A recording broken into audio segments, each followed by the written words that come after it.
isang napakabuluhan na proyekto natin. Alam nyo, narinig nyo siguro yung tupa, di ba?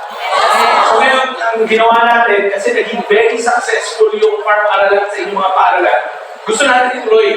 At nakipag-usap kami sa DOLE, sa Department of Labor, na emerge natin yung programa na yun.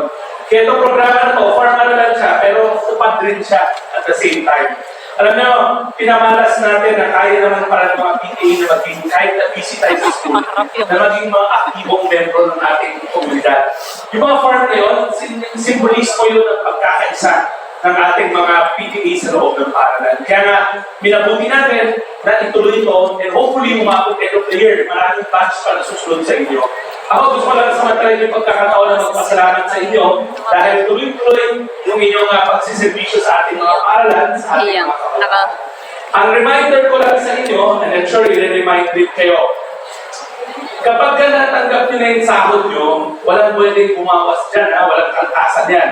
Kahit sino pa ang magsabi, kahit nakalal na opisyalis, kahit galing saan pang lugar, inyo yan.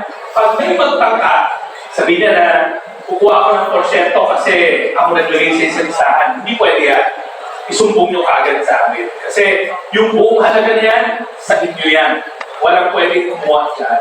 At ulit, gusto kong sa pasalamatan kayong lahat sa unang bahagi ng Farm Aralan this year na naging matagumpay. Sana na itong darating naman na round natin ng Farm Aralan, ipakita pa rin natin yung pagkakaisa ng mga PTA sa Valenzuela. So again, maraming salamat. Magandang umaga.